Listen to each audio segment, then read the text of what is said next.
ظن الكثير من النقاد والحساد أني قد غلوت عندما قلت إن حركة النهضة هي ذروة الصحوة في العالم الإسلامي.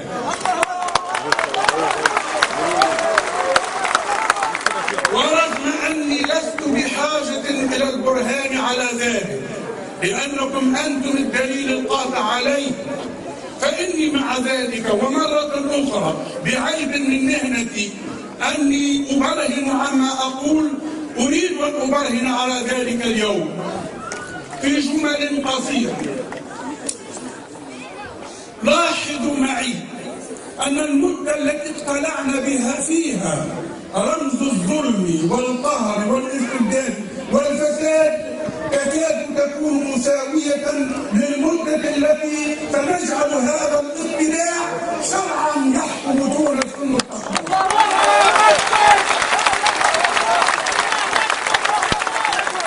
من 14 ديسمبر إلى 14 جانفي، ومن 1 هذا الشهر إلى 23 هذا الشهر تقريبا نفس المدة.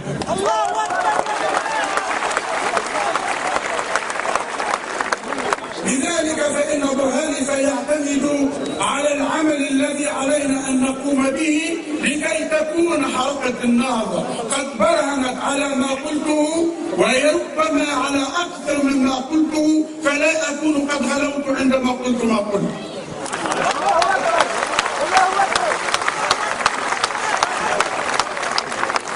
عاشت تونس تجربة تشبه تجربة بريمر لوضع دستور بتوصية من السفارات والقنصليات، فصار عليها آل هذه المنطقة.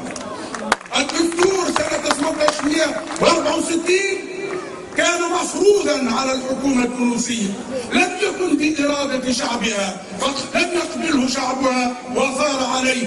لم يصر على دستورية الدستور، بل صار على كاريكاتور الدستور.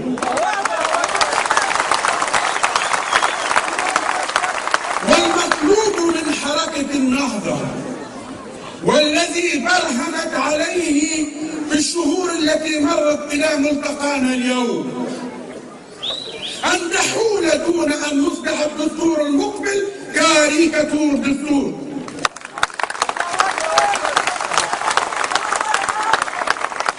شعب التونسي لما صار على الدستور الكاريكاتوري الأول المفروض من القنصليات هو الذي وضع أول حركة تحريرية تحت اسم المطالبة بالدستور، لكنه كان يطالب بدستور يجمع بين جدولي النهضة بمعناها العام وليس النهضة بمعناها الحزبي، جدول إحياء الحضارة العربية الإسلامية بتحرير الإسلام والمسلمين مما علق بقيمها من انحطاطا خلال عصور الانحطاط.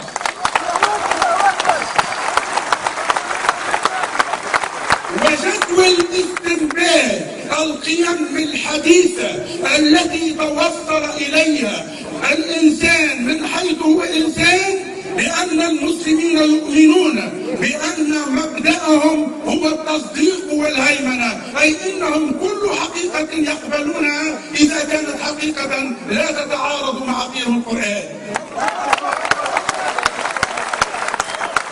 الصحوة والنهضة عندما طالبت بالدستور في الحركة الأولى التحريرية كانت تطلب دستورا مرجعيته القرآن،